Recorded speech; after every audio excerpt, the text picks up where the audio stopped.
Sangli railway स्टेशनवर भाजपतर्फे हुबळी प्रयागराज वाराणसी कुंभमेळा विशेष रेल्वे गाडीचे भव्य स्वागत करण्यात आले।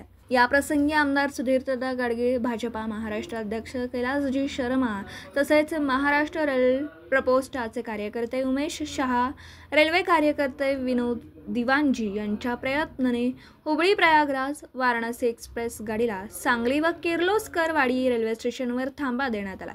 शुक्रवार दिनांक 14 फेब्रुवारी रोजी दुपारी 2 वाजता हुबळी वाराणसी एक्सप्रेस गाडी सांगली रेल्वे स्टेशनवरून वाराणसीला रवाना होणार आहे। सांगली स्टेशन ते वाराणसीचे जनरल तिकीट सुमारे 435 रुपये, सांगली रेल्वे स्टेशन ते प्रयागराज जोगी रेल्वे स्टेशनचं जनरल तिकीट सुमारे 415 रुपये, सांगली स्टेशन ते जबलपूरचं जनरल तिकीट सुमारे 350 रुपये। सांगली रेल्वे स्टेशनवरून सुटल्यानंतर ही रेल्वे किर्लोस्कर वाडी स्टेशनवरून दुपारी 2:30 वाजता थांबणार आहे। किर्लोस्कर वाडी येथून रवाना झाल्यानंतर ही रेल्वेगाडी पुणे दौंड मार्गे कोपरगाव, शिर्डी, मनमाड, भुसावळ, इटारसी, पेपर या नरसिंगपूर, जबलपूर, कटनी, संता, प्रयागराज, शिवकी येथे थांबून वाराणसीत पोहोचणार। या रेल्वेचं सांगली रेल्वे स्टेशनवर आमदार सुधीरदादा गाडगीळ यांच्या उपस्थितीमध्ये भव्य स्वागत करण्यात आलं। या प्रसंगी आमदार सुधीरदादा गाडगीळ, उद्योजक मनोहर सारडा, विश्वजित पाटील, अतुल माने, माधुरीताई, गीतांजली ठोपे पाटील, उद्योजक शैलेश पवार, केदार खाडीलकर, अमोलदादा कणसे व मोठ्या संख्येने कार्यकर्ते उपस्थित होते। पत्रकार राजेंद्र शिंदे, झी न्यूज मराठी। आज हुबळीपासून प्रयागराजपर्यंत वाराणसीपर्यंत ही गाडी आज निघालेली आहे।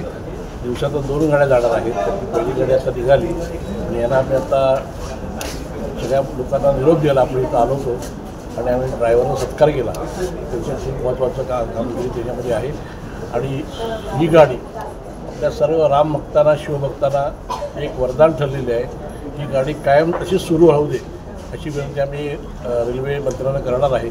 यापुढं या गाडीच्या माध्यमातून असंख्य आपले भक्त लोक सगळे वाराणसी आणि ऋषिकेश अयोध्येला जातील यासाठी आपण प्रयत्न करू। काय वाटतं एकंदरीत आपलं श्रद्धास्थान आहे आणि मोठ्या संख्येनं आता सगळेजण तिकडे चाललेले आहेत। आज कालच्या पौर्णिमेला एका दिवसात 4 कोटी लोकांनी स्नान केलं। हे श्रद्धेचं स्थान आहे। 50 कोटी लोकांनी आतापर्यंत केलेलं आहे।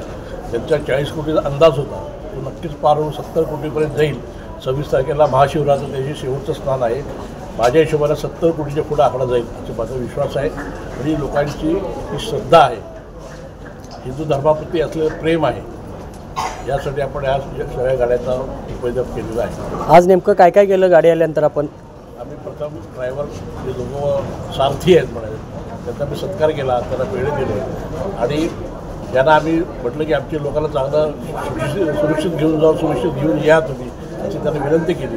तसेच जाणाऱ्या लोकांना आम्ही पेढे वाटले, आपल्या सगळ्या डब्यांना हार घातले। अशा पद्धतीने आम्ही हा दिवस साजरा केला।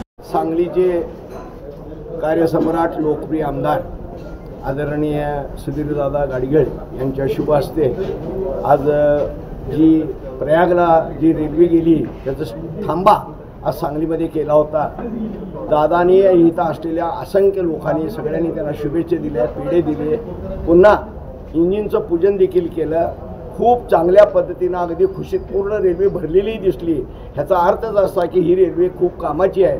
त्यामुळे मी दादांनाही आणि असलेल्या रेल्वे मंत्रालयाच्या संबंधित असलेल्या लोकांना माझी नम्र विनंती आहे की सांगलीकरता कायमस्वरूपी इथं आता प्लॅटफॉर्म देखील 2-3 वाढलेले आहेत। त्यामुळे खूप रेल्वे वाढल्या पाहिजेत आणि लोकांचा इथं आनंद येईल। एक हिंदू धर्माचा खूप मोठं काम, सकल हिंदू समाजाच्या दृष्टीनं खूप मोठं काम आज रेल्वे मंत्रालयाने केलेलं आहे। मी त्यांना सर्वांना धन्यवाद देतो। लोक आहेत, भक्तिभाव मानणारे, या सर्वांनाच ओढ लागलेली आहे की प्रयागराजला जाण्याची आणि आज आम्ही सर्व भारतीय जनता पार्टीचे महिला मोर्चा, त्याचबरोबर भारतीय जनता पार्टीचे सर्वच कार्यकर्ते आणि आमचे आमदार सुधीरदादा गाडगीळ यांच्या माध्यमातून आम्ही सर्वांनी प्रयागराजला जाणाऱ्या ट्रेनचं स्वागत केलेलं आहे आणि हे स्वागत करताना आम्ही त्या ट्रेनला हार घातले, त्याचबरोबर सर्व महिलांनी एकमेकींना पेढे चारले, त्या गाडीमध्ये असणाऱ्या सर्वांना पेढे दिले आणि खूप मोठी अशी